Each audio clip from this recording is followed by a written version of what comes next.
और अब आपको सीधे लिए चलते हैं राजधानी भोपाल, जहां सिविल सेवा परीक्षा में चयनित अभ्यर्थियों का सम्मान समारोह आयोजित हो रहा है। बहुत बहुत धन्यवाद सर।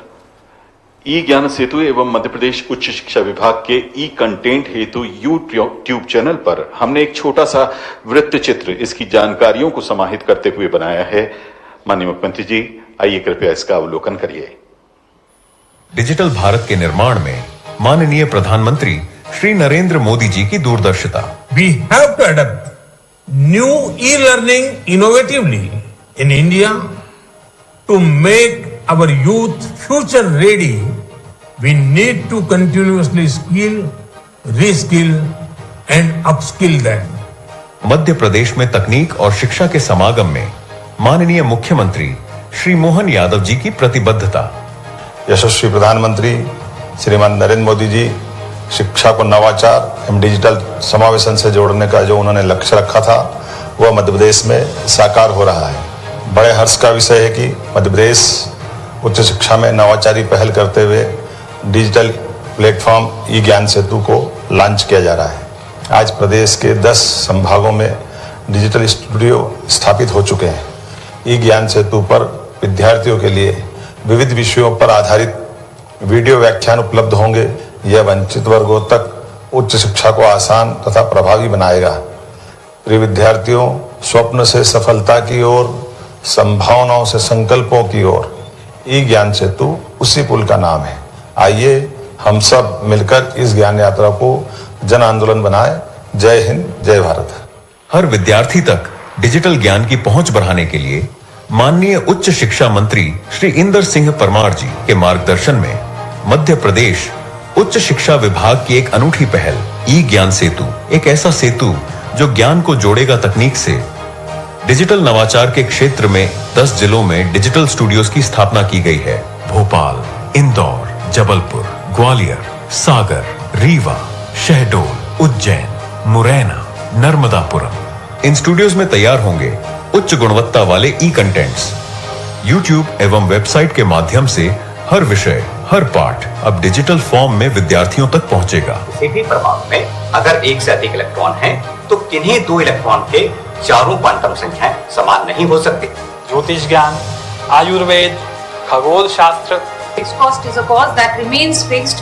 प्रोडक्शन का लेवल कितना भी बढ़ जाए और कितना भी कम हो जाए, वो कॉस्ट फिक्स्ड है, जिसका प्रभाव हमारे भारत देश पर भी पड़ा। हम सब इससे परिचित हैं। हर विद्यार्थी तक गुणवत्तापूर्ण शिक्षा पहुंचे, यही है हमारा उद्देश्य। सर्वे ज्ञानम लभंता। बहुत बहुत धन्यवाद।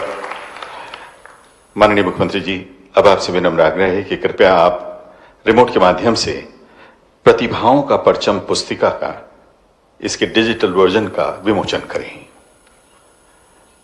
प्रतिभाओं का परचम हमारे सफल अभ्यर्थियों पर केंद्रित इस ई पुस्तिका का विमोचन माननीय मुख्यमंत्री जी कर रहे हैं।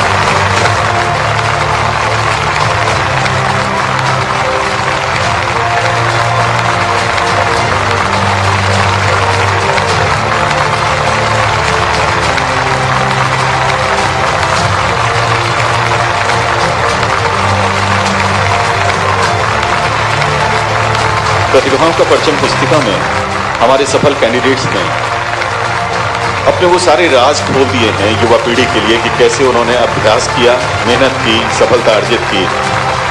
और अगर वो कर सके हैं तो कोई भी कर सकता है, सिर्फ प्रयासों की आवश्यकता है। ऐसी ही जानकारियों के साथ है प्रतिभाओं का परचम पुस्तिका, जिसका माननीय मुख्यमंत्री जी ने अपने कर कदमों से लोकार्पण किया है। और ये सभी चेहरे जो आप इस समय पर्दे पर देख रहे हैं, ये मंच पर आसीन हैं, इन सभी के लिए जोरदार तालियां।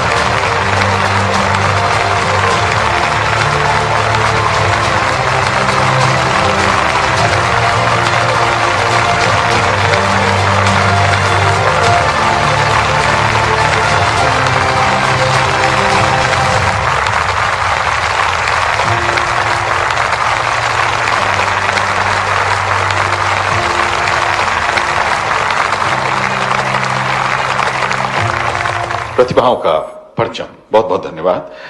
माननीय मुख्यमंत्री जी, चयनित अभ्यर्थियों पर हमने एक छोटा सा वृत्त चित्र तैयार किया है। हम आपके साथ इसे साझा करना चाहते हैं।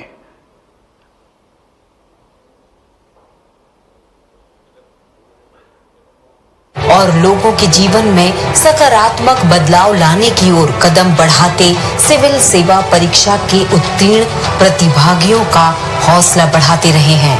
देश भर से चयनित इन होनहारों में मध्य प्रदेश का नाम रोशन करने वाले नौजवानों को शुभकामनाएं देते हुए मुख्यमंत्री डॉक्टर मोहन यादव ने उनके अथक परिश्रम, धैर्य एवं समर्पण की सराहना की है। अपने भविष्य के युवाओं के लिए जिन्होंने अपनी सर्विस में उपलब्धि पाई है, भविष्य की दृष्टि से उनको एक अच्छा अवसर मिलेगा। उम्मीद करेंगे देश सेवा के लिए वो अपना बेहतर से बेहतर कर पाए। मेरी अपनी ओर से आइए सुनते हैं चयनित प्रतिभागियों की सफलता की कहानी, उन्हीं की जुबानी। मैं अपनी सफलता का श्रेय ईश्वर के आशीर्वाद को देना चाहूंगी। इसी के साथ साथ मैं अपने स्वर्गीय पिता और माता को तहे दिल से धन्यवाद देती हूँ। ये मेरी माँ की ही मेहनत का परिणाम है कि मैं आज यहाँ पर हूँ। आगे आने वाले विद्यार्थियों को मैं बस यही संदेश दूंगी कि आप मेहनत करते रहें, निरंतर करें, क्योंकि मेहनत ही सफलता की कुंजी है। मैं फ्यूचर एस्पिरेंट्स को संदेश देना चाहूंगा कि स्मार्ट स्टडी करें, अपने आप पर विश्वास रखें और अपने शारीरिक और मानसिक स्वास्थ्य का ध्यान रखें। मैं इस सफलता का श्रेय अपने माँ बाप, मेरे भैया भाभी और अपने करीबी दोस्तों को देना चाहूँगा, जिन्होंने हर पल, हर स्टेज पे मेरी मदद की और मुझे सपोर्ट किया। कर्म में अगर सच्चाई है तो कर्म कहाँ निष्फल होगा। हर एक संकट का हल होगा, वो आज नहीं तब कल होगा। Having determination, patience and hard work along with consistency is very important. मैं एक सफलता का श्रेय अपने माता पिता को देना चाहता हूँ। मैं उन एस्पिरेंट्स को यह संदेश देना चाहूँगा जो इस एग्जामिनेशन की तैयारी कर रहे हैं कि आप निरंतर प्रयास करते रहिए। आपको असफलताएं मिल सकती हैं, परंतु आप हार मत मानिए, एक कमिटमेंट को दर्शाइए, निश्चित तौर पर सफलता आपको मिलेगी। अभ्यर्थियों को मेरी यही सलाह है कि आप निरंतर प्रयास करते रहे। इस परीक्षा के लिए आपको 6 से 8 घंटे डेली सेल्फ स्टडी करना होगा। पॉजिटिव माइंडसेट के साथ पढ़ाई करें, बिना फल की चिंता करते हुए अपना 100% योगदान दें। विद्यार्थियों ने यूपीएससी में रिकॉर्ड सफलता प्राप्त की है और खुशी की बात यह है कि 31 अभ्यर्थियों ने जो मध्य प्रदेश के शैक्षणिक संस्थानों में अध्ययन किया है, जिसमें मध्य प्रदेश के किसानों के बेटे, ग्रामीण क्षेत्र के बेटे भी चयनित होकर आए हैं। मैं समझता हूं ये सफलता पूरे मध्य प्रदेश की है। मैं फिर से आप सबको शुभकामना देता हूं, बधाई देता हूं। संवेदनशीलता, ईमानदारी एवं कर्तव्य निष्ठा के साथ लोक सेवा के पावन पथ पर अग्रसर होते हुए समाज व राष्ट्र निर्माण में अहम भूमिका निभाने वाले प्रतिभाशाली अभ्यर्थियों को बधाई एवं शुभकामनाएं। बहुत बहुत धन्यवाद। माननीय मुख्यमंत्री जी, माननीय मंत्री उच्च शिक्षा, आपसे आग्रह कि आप कृपया चयनित कैंडिडेट्स का स्मृति चिन्ह के द्वारा स्वागत और सम्मान करें। अब हम क्रमानुसार उन्हें आमंत्रित कर रहे हैं। कुछ कैंडिडेट्स किन्हीं कारणों से यहां नहीं हैं, तो उनके परिजन यहां हैं जिन्हें हम बाद में आमंत्रित करेंगे। अभी जो लोग उपस्थित हैं उसमें हम उच्च से बढ़ती हुई रैंक के आधार पर यहां आमंत्रित कर रहे हैं कैंडिडेट्स को। सबसे पहले AIR रैंक 16 श्री माधव अग्रवाल, आप ग्वालियर से हैं और वाणिज्य विषय लेकर आपने सफलता अर्जित की है। Shri Madhav Agarwal, all India rank 16। Madhav इस समय IPS ट्रेनिंग में हैं हैदराबाद में, इससे पहले वर्ष के IPS ऑफिसर हैं। 27वीं रैंक श्री रोमिल द्विवेदी, आप 22 बैच के IRMS रेलवे ऑफिसर हैं और इस बार 27वीं रैंक हासिल की है। आप रीवा से हैं और मानव शास्त्र विषय लेकर आपने सफलता अर्जित की है। 28वीं रैंक श्री ऋषभ चौधरी, ऋषभ मंदसौर से हैं, PSIR आपका विषय रहा है। 28वीं रैंक।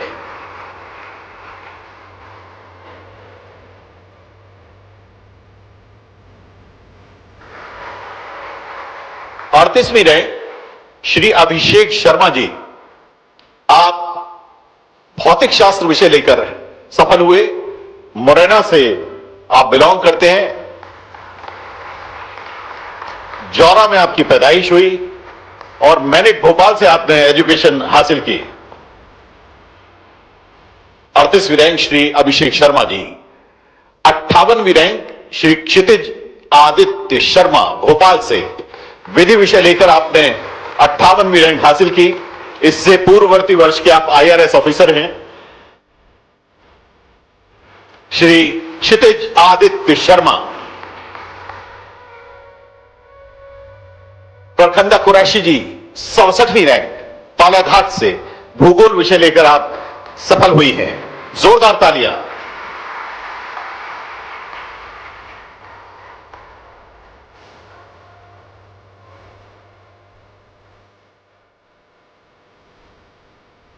एक 116वीं रैंक श्री शुभम शुक्ला जी रीवा से, मानव शास्त्र विषय लेकर आपने यह रैंक हासिल की है। जोरदार तालियां श्री शुभम शुक्ला जी के लिए।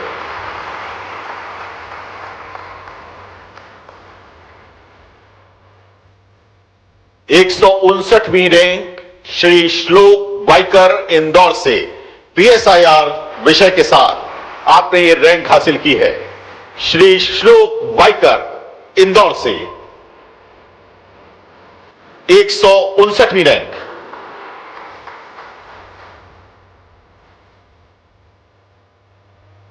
छतरपुर से 198वीं रैंक श्री आशुतोष मिश्रा जी की, PSIR विषय के साथ। श्री आशुतोष मिश्रा जी 198वीं रैंक 198। 202वीं रैंक श्री आशीष रघुवंशी, आप अशोकनगर जिले से हैं और इतिहास विषय लेकर आपने सफलता हासिल की है। श्री आशीष रघुवंशी 202वीं रैंक। 249वीं रैंक सुश्री दिव्यांशी अग्रवाल जी, आप ग्वालियर से हैं और समाजशास्त्र विषय के साथ आपको यह सफलता हासिल हुई है। सुश्री दिव्यांशी अग्रवाल।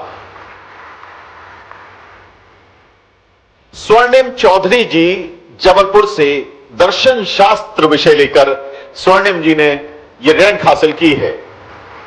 258वीं रैंक UPSC 2024 में।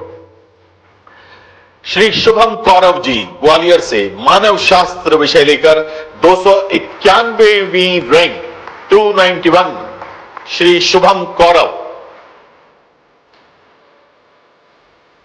307वीं रैंक श्री युगांश भटनागर मंदसौर से, आपने गणित विषय लेकर यह सफलता हासिल की। श्री युगांश भटनागर। आयुष जैन जी 344वीं रैंक आगरमालवा से, PSIR विषय। जोरदार तालियां। छोटी छोटी जगहों से बड़ी बड़ी सफलताओं के ये राजदूत हैं। जोरदार तालियां सभी के लिए। आयुष जी के बाद श्री मोनू शर्मा जी 359वीं रैंक नर भूगोल विषय लेकर श्री मोनू शर्मा जी ने यह सफलता हासिल की है। नरसिंहपुर से 362वीं रैंक के साथ श्री शैलेंद्र चौधरी जी। शैलेंद्र जी ने विषय चुना मानव शास्त्र और UPSC रैंक हासिल की। श्री शैलेंद्र चौधरी जी 362वीं रैंक। 388वीं रैंक श्री मानव जैन, आप वर्तमान में IRS ऑफिसर हैं, गुना से हैं और समाज शास्त्र विषय के साथ आपने यह रैंक हासिल की है। श्री मानव जैन 388वीं रैंक।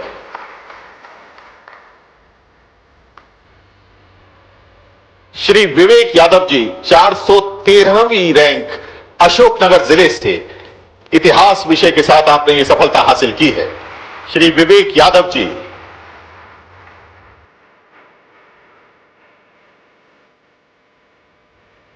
श्री अन्वेष गुप्ता जी राजगढ़ से, गणित विषय लेकर आपने परीक्षा दी और 426वीं रैंक हासिल की। श्री अन्वेष गुप्ता जी।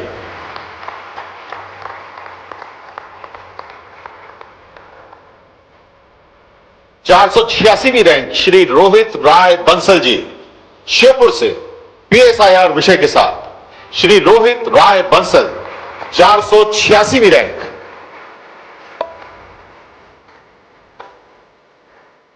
5 505वीं रैंक श्री राम लखन गुर्जर जी, आप ग्वालियर से हैं और राजनीति शास्त्र विषय लेकर आपने ये रैंक हासिल की है।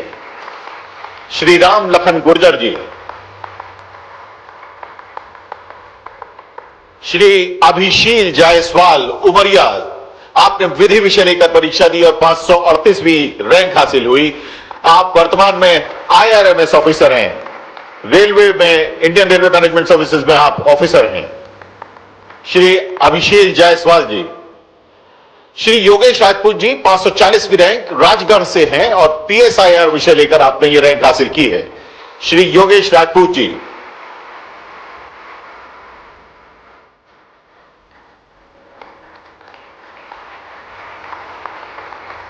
श्री आदित्य जैन विदिशा से हैं, समाज शास्त्र के साथ आपने ये सफलता अर्जित की है और इनकी रैंक है 561, 561। श्री आदित्य जैन। 571वीं रैंक के साथ सुश्री दिव्यांशी पांडे जी इंदौर से, PSIR विषय के साथ आपने ये रैंक हासिल की है। आदरणीय दिव्यांशी पांडे जी इस समय माननीय मुख्यमंत्री जी से सम्मानित हो रही हैं। श्री तनिष सिंह राजपूत, रैंक 611, नर्मदापुरम से, PSIR के साथ। श्री तनिष सिंह राजपूत।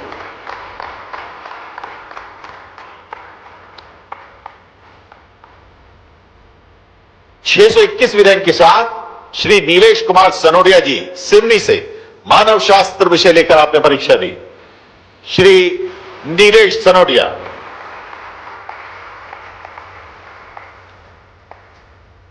629वीं रैंक देव प्रभाकर सिंह तोमर जी ग्वालियर से, दर्शन शास्त्र विषय के साथ आप ये सफलता अर्जित कर रहे हैं।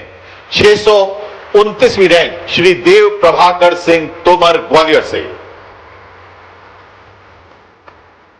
आदरणीय प्रियंका राठौर जी भोपाल से, आपने अंग्रेजी विषय लेकर 696वीं रैंक हासिल की है।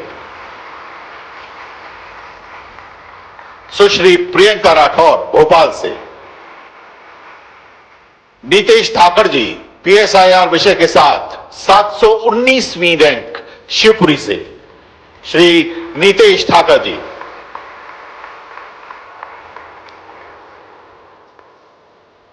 श्री सिद्धार्थ कौशल जी 749वीं रैंक टीकमगढ़, राजनीति शास्त्र विषय लेकर आपने ये सफलता हासिल की। श्री सिद्धार्थ कौशल जी। श्री प्रतीक सिसोदिया जी उज्जैन से, समाजशास्त्र विषय लेकर 753वीं रैंक हासिल की। श्री प्रतीक सिसोदिया जी।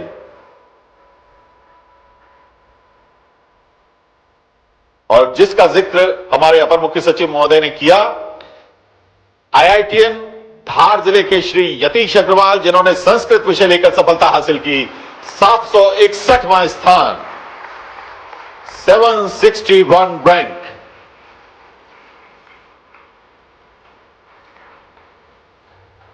आदरणीय देवांगी मीना जी गुना जिले से, भूगोल विषय लेकर आपने 764वीं रैंक हासिल की।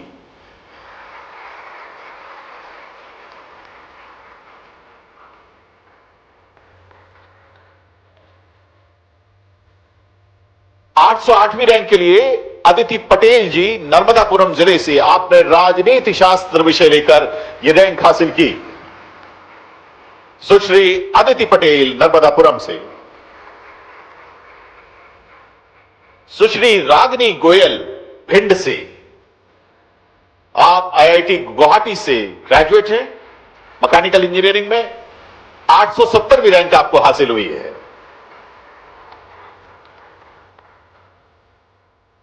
आदरणीय अरुण मालवीय जी 893वीं रैंक आगर मालवा से, हिंदी साहित्य विषय लेकर आपने ये रैंक हासिल की। और सबसे बड़ी बात कि आपका परीक्षा का माध्यम भी हिंदी ही रहा, हिंदी माध्यम से सफलता अर्जित करने वाले श्री अरुण मालवीय जी। सुश्री गार्गी लौंढे जी इंदौर से, समाज शास्त्र विषय लेकर 939वीं रैंक।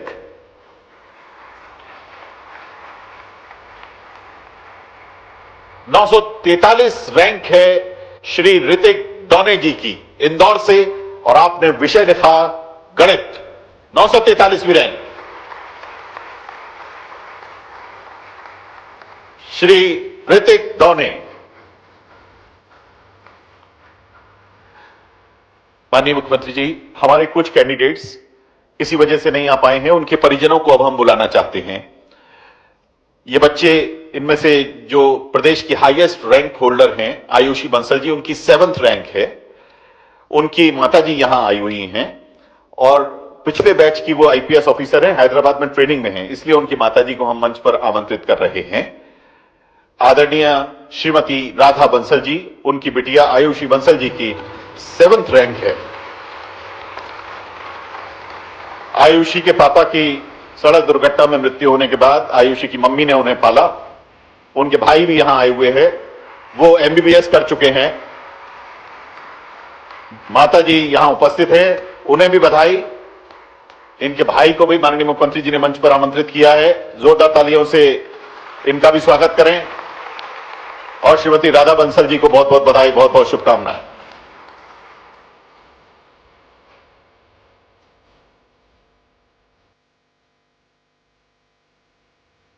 191वीं रैंक हासिल हुई है श्री मुकुंद।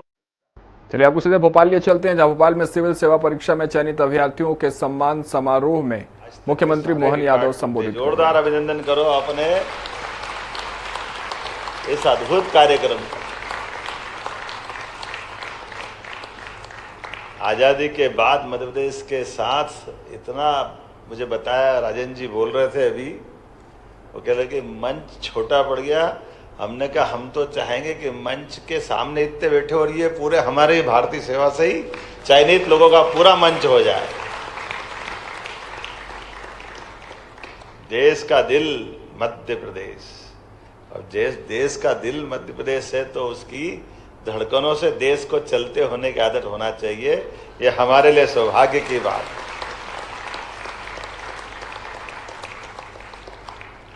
मैं आपको शुभकामना भी दे रहा हूं, बधाई भी दे रहा हूं।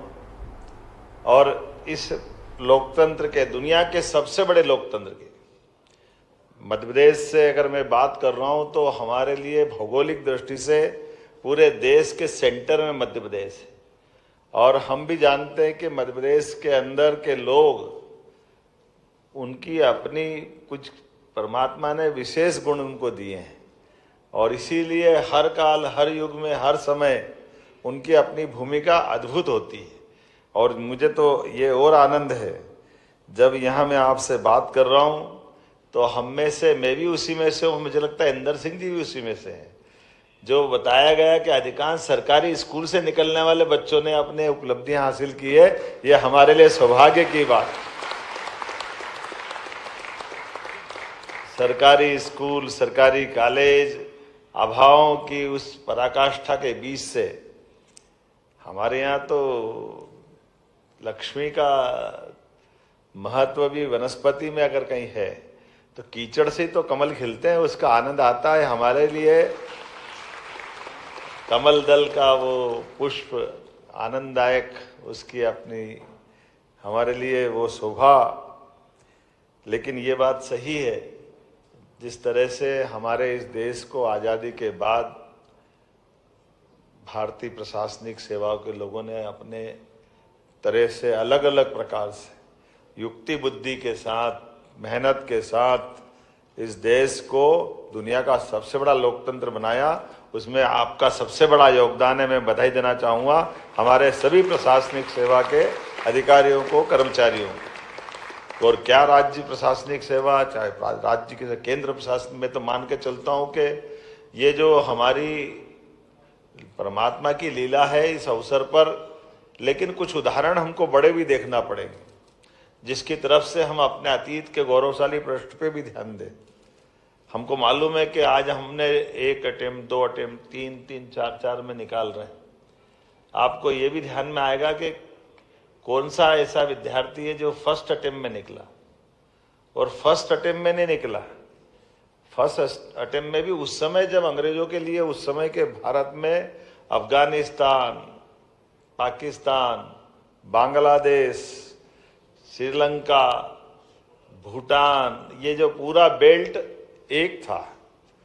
उस समय आईसीएस होती थी और आईसीएस की उस एग्जाम में ये जो घमंड था अंग्रेजों को कि हाँ हम बहुत बुद्धिमान हैं, हमारे खून में कुछ विशेष गुण है, पता नहीं ये क्यों बीमारी हो जाती किसी किसी की, लेकिन हो जाता अहंकार। उनने अपने युक्ति बुद्धि से जब राज्य बना लिया वो भूल गए कि ये सत्ता, सुख, राज्य, अधिकार, इसके आगे भी कुछ है। और भारत तो देने का सुख मानने वाली ये संस्कृति का भारत है, जो यहाँ पर अतीत के काल से सब कुछ लेने का नहीं, जियो और जीने दो का भाव रखने वाला भारत है। हमारे लिए सौभाग्य की बात है, इस भारत के अंदर अतीत के काल से जड़ों के अंदर जो संस्कार डले, आईसीएस की वो एग्जाम नेताजी सुभाष चंद्र बोस ने पास की थी।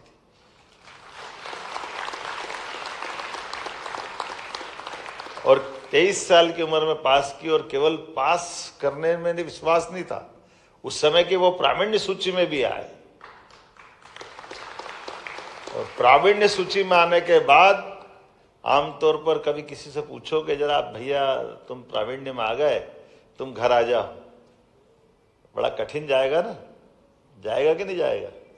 पहली बात तो प्रावीण्य में आना ही कठिन है, और आने के बाद वहां से वापस आना।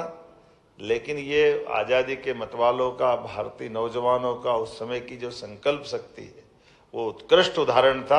उन्हें लात मार दी, बोले मुझे खाली केवल दिखाना था कि केवल तुम में अकल नहीं है, अकल हम में भी है। यह रिकॉर्ड उनने बनाया। लेकिन ये उस समय के उस दौर की बात मान लो, जब हमारे लिए आज़ादी की ज़्यादा महत्ता थी। हमारी योग्यता, क्षमता के आधार पर हम अपने देश की स्वतंत्रता के लिए भी काम कर रहे थे, देश के सामने भारतीय प्रतिभा का प्रदर्शन भी कर रहे थे, और देश की चुनौतियों के लिए अपने व्यक्तिगत सुख, लाभ, वैभव को अलग हटाकर हम अपने उस मूल उद्देश्य के लिए, आज़ादी के लिए जो लड़ रहे थे लोग, वो उस तरह की बात मान लें। लेकिन जब आज़ादी मिल गई तो इस आज़ादी की कीमत भी हमको याद रखना है। आज़ादी भारत की, स्वतंत्र भारत की दृष्टि से, समग्र भारत की दृष्टि से अगर सोचे तो 1000 साल पृथ्वीराज सिंह चौहान आखिरी बार हमारे भारत के शासक रहे। उसके बाद के काल में अलग अलग शासन की बहुत सारी धारा है, लेकिन वो धाराओं की जड़ अपने देश से नहीं जुड़ती है, इसमें कोई संकोच नहीं। लेकिन सच्चे अर्थों में जब हमारी ये आज़ादी 1947 में मिली है, उसके बाद भारत ने जो करवट बदली है, ये आज का ही देश है कि हमारे लिए एक चाय वाला प्रधानमंत्री है और एक गाय वाला आपके सामने बोल रही है।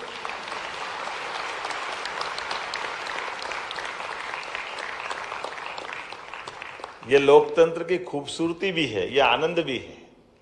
हमारे परिवार के अंदर कठिनाइयां है, किसके नहीं है, लेकिन जब हम कहीं किसी न किसी कारण से आगे बढ़ते हैं तो हम आगे बढ़ने के साथ साथ पीछे वालों को भी नहीं भूलें, उनका भी स्मरण रखें, जड़ों से जुड़ करके चले। अपने सुख, वैभव, आनंद की तो कौन कल्पना नहीं करता, लेकिन हमारे सुख, आनंद, वैभव के पीछे हमारी जवाबदारी हमको बुलाती है। कई उदाहरण भरे पड़े हैं, मैं 2 उदाहरण देना चाहूंगा अतीत के काल के। एक काल 2000 साल पहले का विक्रमादित्य काल का है। विक्रमादित्य के काल में शकों ने पूरे, उस समय का भारत तो आर्यावर्त था, हिंदू कुश के आगे तक का भारत माना जाता था, और ऐसे में पूरा भारत शकों के आक्रमण के बाद गुलाम हो गया। और उस गुलामी के दौर में भारत को मुक्त कराने का विक्रमादित्य ने 11 साल की उम्र से अभियान चलाया। 16 साल, 5 साल में पूरा देश मुक्त करा दिया। लेकिन मुक्त कराने के बाद उस काल के क्रम में घटनाक्रम ये भी घटा कि शकों की राजकुमारी से विक्रमादित्य का विवाह भी हो गया।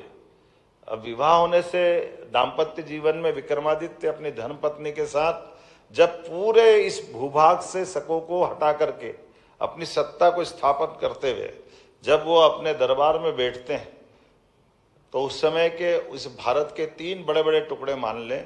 एक में हमारा मालवा, उज्जैनी से शासन चलता था, एक मथुरा से उधर वाला पूरा हमारा पंजाब से लेकर आगे तक का हिस्सा था, एक अफगान के पास का पूरा हिस्सा था जो ईरान से लगा करके पूरे क्षेत्र में, तीनों जगह उस राजकुमारी के भाई शासन कर रहे थे और उनको हरा करके सत्ता वापस विक्रमादित्य ने हस्तगत की। ऐसे में जब सत्ता हस्तगत की और बंदी बना करके जब उनके दरबार में लाया गया और ये कहा गया कि इनके लिए महाराज आप न्याय करिए, उनके साले थे तीनों विक्रमादित्य, और विक्रमादित्य के साले तीनों खड़े सामने और उनको सजा सुनाने के लिए, जैसा कि महामंत्री ने विस्तार से अपनी भाषा में, वकील ने अपनी बात कर दी, लेकिन जब उनने विस्तार से कहा तो पत्नी आ गई दरबार में, उन्होंने कहा ये इनको माफ कर दो, इनको सजा ऐसी दे दो चाहे जेल में डाल दो, लेकिन इनकी जान बख्श दो। अब विक्रमादित्य तो न्याय के लिए जाने जाते हैं। विक्रमादित्य ने कहा कि मैं अपने देश के अंदर शासन के सुशासन के लिए जाना जाता हूँ और मेरे भले ही ये साले हों, लेकिन देश के ऊपर आक्रमण करने वाले आक्रांता हैं, इसलिए आक्रांताओं का एक एक सांस का हिसाब भी देश रख रहा है। इनको कुछ समय भी जिंदा रहना, ये मैं देश के साथ न्याय नहीं करूंगा।